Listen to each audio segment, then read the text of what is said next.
எனில் அந்த இன்பம் என்பது என்ன? இன்பம் என்றால் என்ன? இன்பம் அப்படின்னா என்ன? யாராவது சொல்லுங்க.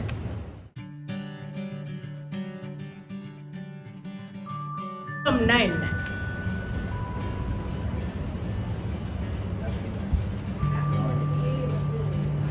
ஹாப்பினஸ் அப்படின்னும் போது ஒரு எமோஷனல், ஒரு வெற்றியை காணும் போது அந்த அந்த சூழ்நிலையில நம்ம சந்தோஷப்படுகிறது ஹாப்பினஸ், அதாவது டக்குன்னு அப்போ ஒரு சந்தோஷம். இன்பம் என்பது உறுதியாக மனசுக்குள்ளே எப்பொழுதும் ஒரு வெற்றியோடு இருக்கிற மாதிரி ஒரு ஃபீலிங்கை கொடுக்கறது, அந்த பலத்தோடே இருக்கிறது. ஒரு இடர்கள் வருது பார்த்தீங்களா, ஒரு பயம் வருது பார்த்தீங்களா, ஒரு துக்கம் வருது பார்த்தீங்களா, ஏன்னா அந்த இடத்துல இன்பம் இல்லாத இருக்கிறதுனால. அப்போ அந்த இன்பம்னா, அப்போ நாங்கள் வீட்டில் பேசிட்டு இருந்தோம், இப்போ ஒரு நல்ல சாப்பாடை போய் சாப்பிட்றோம், அது என்னது? சிற்றின்பம். அப்போ ஒரு ட்ரெக்கிங் போகலாம், மவுண்டன் கிளைம் போகலாம், நம்ம அந்த ஊருக்கு போகலாம், நம்ம அதில் ட்ரெக்கிங் போகலாம் அப்படின் போது அது ஒரு சிற்றின்பம். இப்போ நம்ம விரும்பினதை ஒரு காரியத்தை அந்த நேரத்தில் செய்வது சிற்றின்பம். ஆனா அந்த சிற்றின்பம் அல்ல இன்பம். அப்ப நம்ம நினைப்போம் சின்ன சின்ன காரியங்களை நம்ம செய்யறதுனால அது இன்பம்னு நினைக்கிறோம். கிடையவே கிடையாது.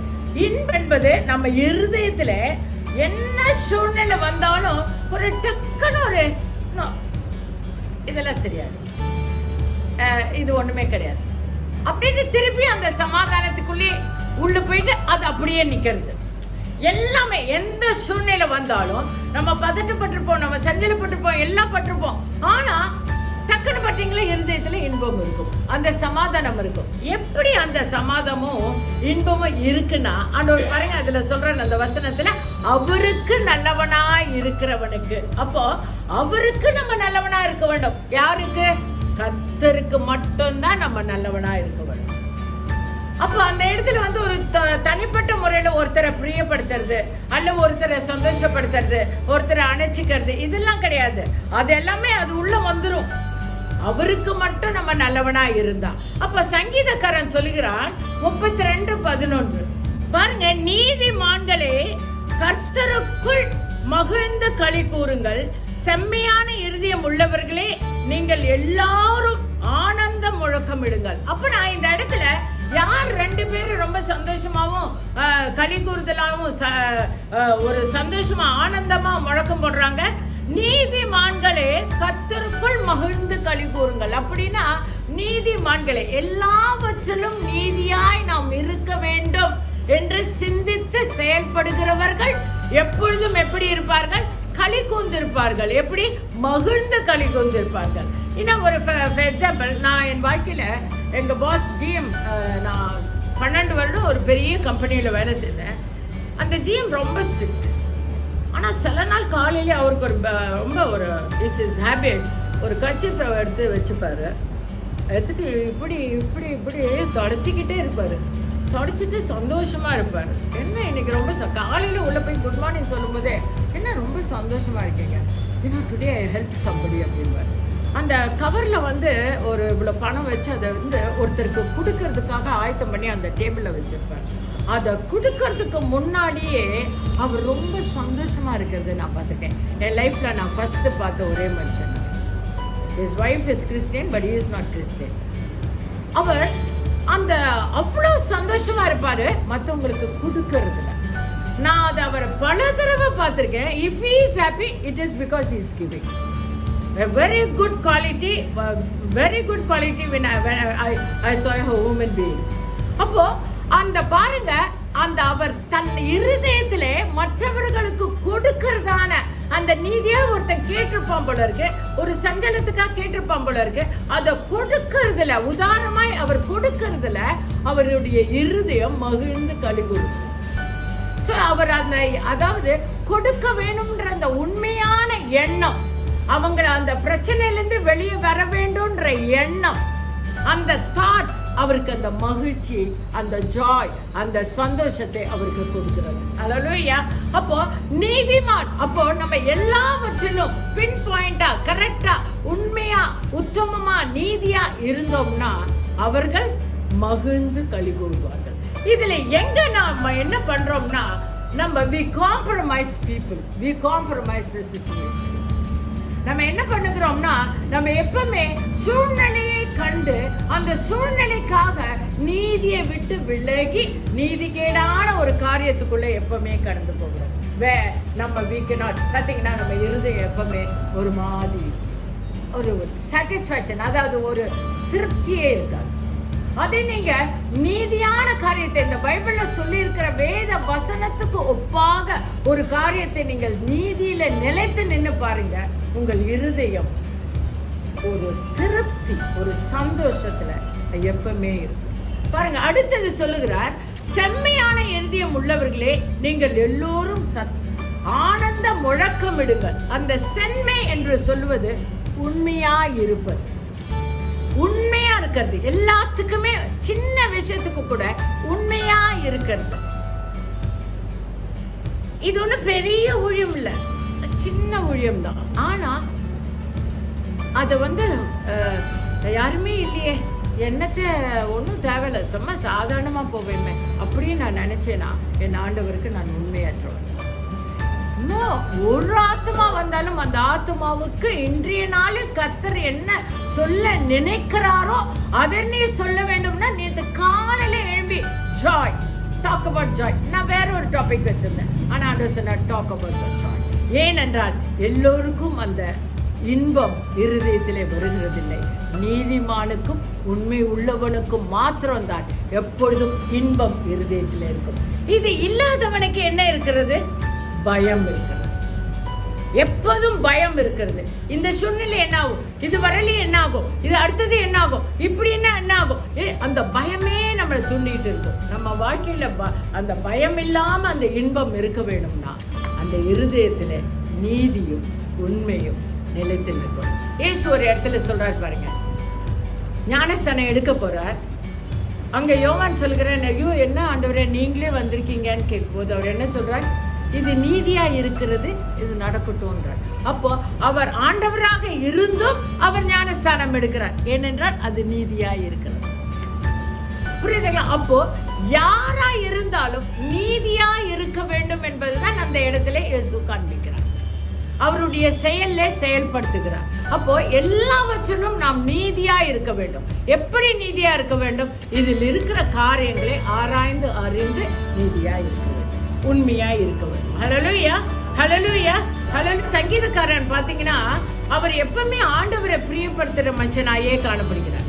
ஏன்னா அவருக்கு he loved God. அவருக்கு எப்பவுமே பாத்தீங்கன்னா ஆடு மேய்த்தவர் இல்லையா, எவ்வளவு ஆண்டவரை நேசித்து சந்தோஷமா அந்த காட்டு பக்கத்துல அல்லது வீட்டு பக்கத்துல இருக்கிற தோட்டத்துல ஒவ்வொரு இடத்துல அந்த ஆடுகளை மேய்க்கும் போது அவர் என்ன பண்ணிருப்பாருன்னா எல்லாத்தையும் ரசித்திருப்பார். அவருடைய ஆண்டவருடைய அறிவை குறித்து அவர் சிந்தித்திருப்பார். அப்போ அந்த தனிப்பட்ட முறையில எல்லாவற்றிலும் நீதியா இருக்கணும். அதனாலதான் பாருங்க, தப்பு செய்யும் போதெல்லாம் அவர் மனம் திரும்பதுக்கு ஏதோ நீதியா இருக்கணும்னு நினைச்சேன். அதுக்கப்புறம் அவர் தப்பு செய்யவே விரும்பாம ஆண்டவர்கிட்ட கேட்டு கேட்டு கேட்டு எல்லாவற்றையும் செய்கிறவரா இருக்கிறார். ஏனென்றால் அந்த இன்பம், அந்த இருதயத்திலே இன்பத்தை நிலைத்து நிற்க செய்ய, அப்படியே அதை காணப்பட அவர் செய்கிறார். 90:14 நாங்கள் எங்கள் வாழ்நாளெல்லாம் களிகூர்ந்து மகிழும்படி காலையிலே எங்களை உமது கிருபையினால் திருப்தியாகும். அப்போ அந்த காலையிலே ஆண்டவரோடு கூட நாம் இணைந்து, ஆண்டவரே இன்று நான் மகிழ்ந்து களி கூற உம்மோடு கூட நான் இடைப்பட நான் என்ன செய்வேன்? உங்களுடைய கிருபை பெரிதா இருக்கிறதே. என் பாவங்கள்லாம், நேற்று நான் மீறி நடந்த காரியங்கள், நான் மீறி பேசின வார்த்தைகள், நான் நேற்று செய்த உபத்த காரியங்கள் என்ன இருந்தாலும் மன்னித்து உங்களுடைய கிருபையினால என்னை நிரப்பி இந்த காலையில உங்களுடைய கிருபையினால என்னை நிரப்புங்க சொல்ல. ஏன்னா மகிழ்ந்து களி கூறுபட பாருங்க. அந்த கிருபை ஏன் வருகிறது என்றால் நாம் மகிழ்வதற்காக, திருப்பியும் கட்டப்படுவதற்காக. நேற்று பார்த்தோன்னா நம்ம நிறைய தப்பு பண்ணிருப்போம், நிறைய பேசியிருப்போம், ஏதோ ஒரு தவறெல்லாம் செய்திருப்போம். பட் ஆனா காலையில திருப்பி சொல்றாரு, நான் உன்னை கிருபையினாலே நிற்பேன், என் கிருபை உனக்கு போதும், காலைதோறும் என் கிருபை உனக்கு போதும்ன்ற, காலைதோறும் உனக்கு கிருபை போதும்ன்ற. அப்போ காலையில he gives us his grace. எதுக்குன்னா இன்னைக்கு நேற்று விட்டுரு, இன்னைக்கு நீ மகிழ்ந்து கழிக்கூறு, இன்னைக்கு நீ சந்தோஷமா இரு, உன் இருதயத்தை நீ சந்தோஷமா வைத்துக்கொள் அப்படின்ற. நேற்று வரலாம் விட்டுரு, எல்லாத்தையும் நான் மன்னிச்சிட்டேன், நான் எல்லாத்தையும் விட்டுட்டேன் அப்படிங்கிற. ஸோ அந்த இருதயம் எப்பொழுதும் மகிழ்ந்து களி கூறும்படியான எண்ணங்களுக்குள்ள நம்ம கடந்து போகும்படிக்கு அவருடைய கிருபை நமக்கு போதுமானதா இருக்கு. கிருபைனா தயவு, மன்னிப்பு, மீண்டும் புதுப்பிக்கிறது. இதுதான் கிருபை. மீண்டும் மீண்டும் நம்மளை உயிர்ப்பிக்கிறது, திருப்பி நம்மளை ஏற்றி உட்கார வைக்கிறது. இதுதான் இந்த கிருபை. அடுத்த வசனம் 16:11. சங்கீதம் 16:11.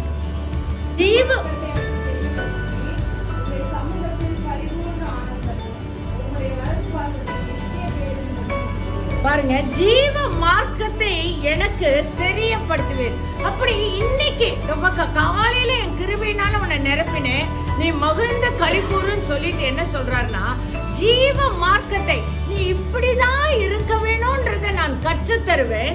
நீ இப்படிதான் செயல்படுத்த வேண்டும், ஒரு காரியத்தை நீ இப்படிதான் செய்ய வேண்டும், உன் வாழ்வில நீ இப்படிதான் இருக்க வேண்டும்ன்றத அந்த ஜீவ மார்க்கத்தை அவர் கற்றுத் தருகிறவரா இருக்கார்.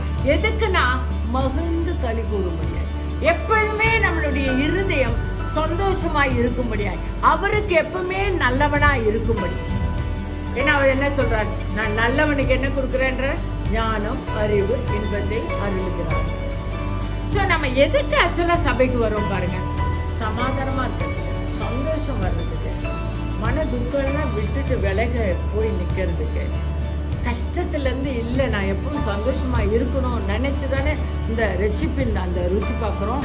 அப்ப அவர் சொல்றார், இந்த ஜீவ மார்க்கத்தை அவர் கற்றுத் தருகிறவரா இருக்கிறார், அவர் நமக்கு சொல்லி தருகிறவரா இருக்கிறார். அதனால நம்ம கர்த்தருக்குள்ள மகிழ்ந்து களி கூறும்படியா. நீங்க பாருங்க, உலகத்துல இருக்க எந்த விஷயமும் சஞ்சலமாவே இருக்கும். நமக்கு மற்றவர்கள் செய்கிறது, அல்லது நம்ம வாழ்வாதாரம், நம்ம வாழ்க்கையில நடந்துக்கிற விதம், நம்ம சம்பவங்கள், இதெல்லாம் வாழ்க்கையில பல உபத்திரங்கள் இருந்தாலும், ஆனா ஆண்டவர் சொல்றார், என் மார்க்கத்தை கற்றுக்கொள், அப்பொழுது நீ மகிழ்ந்து களி கூறுவாய். மீண்டும் அந்த சங்கீதம் 32:1-2-3 வாசி. யாரால மகிழ்ந்து களி கூற முடியும், யாரால ஜீவ மார்க்கத்துக்குள்ள எப்பொழுதும் இருக்க முடியும் அப்படின்றத நாம பார்ப்போம்.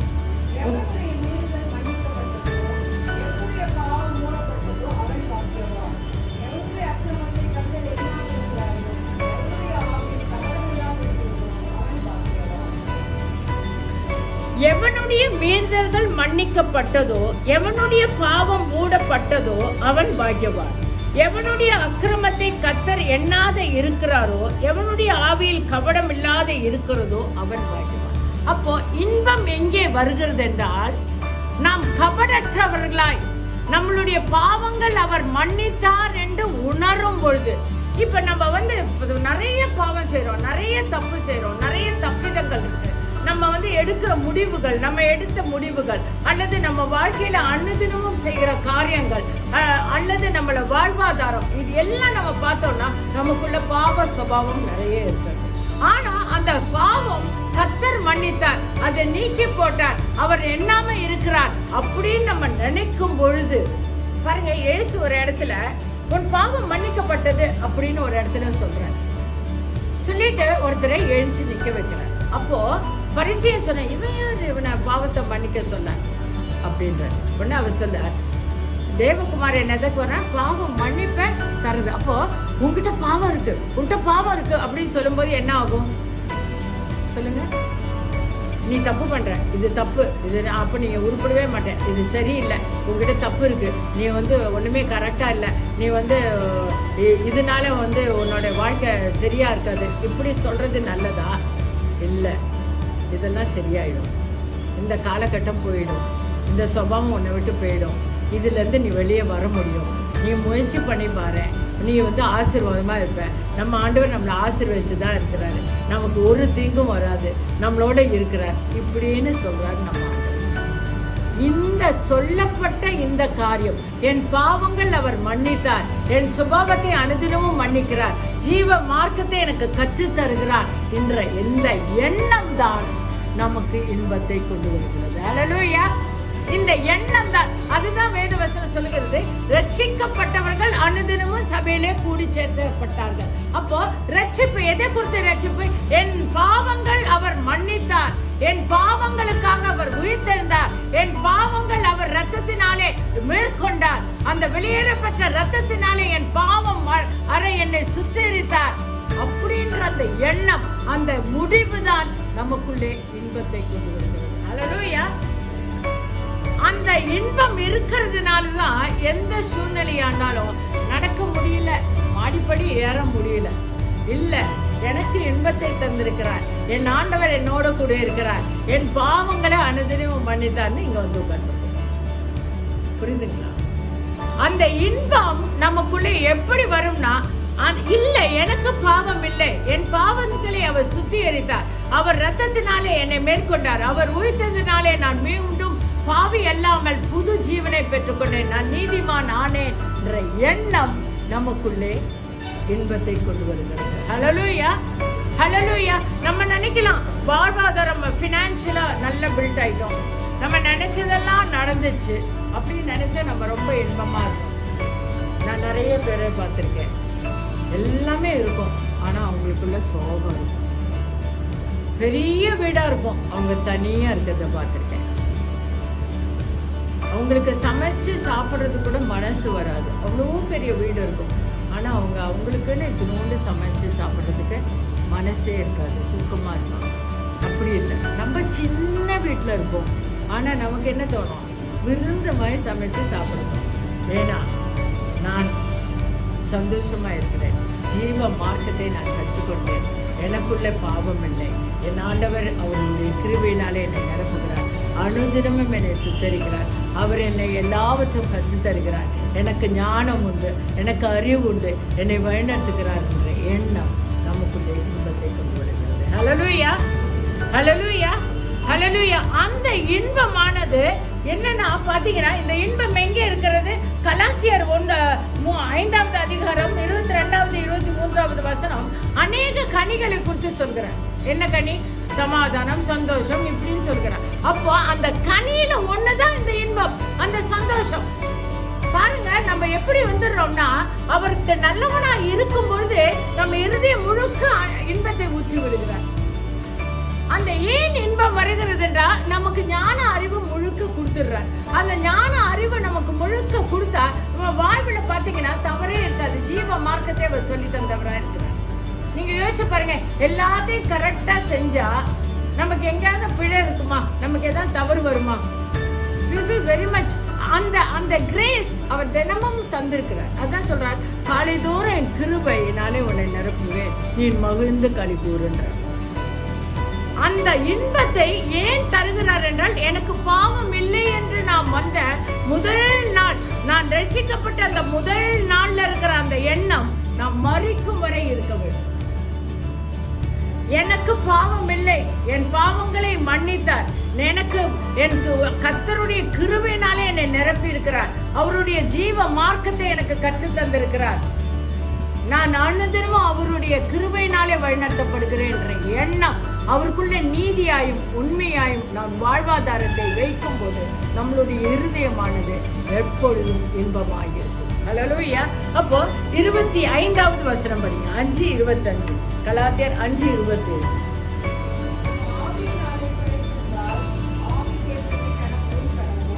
பாருங்க, அப்போ ஆவிக்குரியவர்களாய் எப்படி ஆவிக்குரியவர்களா வரும்? முதல்ல ஆண்டவர் சொல்றார், ஆண்டவருக்கு நல்லவனா இருக்கிறவனுக்கு ஞானத்தையும் அறிவையும் இன்பத்தையும் அருளுகிறான்றார். அப்போ ஞான அறிவு அங்க இருந்தாலே என்ன தோணும்னா, அப்பப்போ ஜீவ மார்க்கம், இதை செய், இதை செய்யாத, இதை செய், இதை செய்யாத, இதை செய், இதை செய்யாதேன்னு அன்னதினமும் அவர் கிருபையினால நம்மளை அவர் அன்னன்னைக்கு செய்யற சின்ன சின்ன தவறுகள் மீதுகளை மன்னித்து, இதை செய், இதை செய்யாதே, இதை செய், இதை செய்யாதேன்னு சொல்லி தருகிற காரியத்தை செவி கொடுத்து சேரும்போது, ஜீவ மார்க்கத்தை கற்றிருக்கும் பொழுது, அந்த வசனத்தை திருப்பி வாசி, கலாத்தியர் 5:25.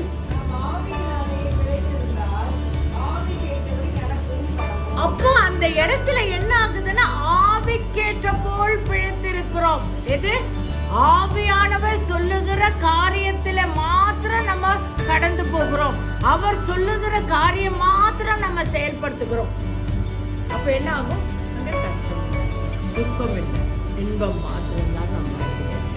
சோ ஆண்டவருக்கு நல்லவனாய், நம்ம உண்மையுள்ளவனாய், உத்தமுள்ளவனாய் இருந்தால் மாத்திரம்தான் நமக்குள்ளே மகிழ்ச்சி உண்டாகும், களி கூறுதல் உண்டாகும். அவர் ஜீவ மார்க்கத்தை கற்றுத் தருகிறார். அனுதினம் பாவங்களை மன்னிக்கிறார். கிருபையினாலே நிரப்புகிறார். அந்த கிருபையானது ஒவ்வொரு நாளும் நான் எப்படி நடந்து கொள்ள வேண்டும் என்று கற்றுத்தருகிறது. அந்த கற்றுத்தருகிறதுனாலே நாம் கனியான அந்த சந்தோஷத்தை நம் வாழ்வாதாரத்திலே வருகிறது. அந்த கனியினாலே நாம் பிழைக்கிறோம். எப்படின்னா அந்த பாருங்க, ஒன்று இருந்தா சமாதானமா சந்தோஷமா இருந்துட்டாலே அடுத்தது என்ன வரும்? சமாதானம். அடுத்தது என்ன வரும்? நற்குணம் வரும். அடுத்தது என்ன வரும்? பொறுமை வரும். அடுத்தது என்ன வரும்? நீடிய பொறுமை வரும். நீடிய பொறுமை இருக்கிற இடத்துல என்ன இருக்கும்? தயவு இருக்கும். அடுத்தது என்ன வரும்? அப்போ அந்த கனி ஒவ்வொன்றாய் நமக்குள்ளே வரும்பொழுது நமக்குள்ளே துக்கம் இல்லை, நமக்குள்ளே சஞ்சலம் இல்லை, நமக்குள்ளே வேதனை இல்லை. கர்த்தரை மாத்திரம் பற்றி கொள்கிற நல்லவர்களாய் மாத்திரம் நாம் காணப்பட வேண்டும். அதனாலே நாம் இன்பத்தை பெற்றுக்கொள்வோம். நாம் இன்பமாய் வாழ கர்த்தர் நம்மளை தேர்ந்தெடுத்தார். நாம் கர்த்தரை தேர்ந்தெடுக்கவில்லை.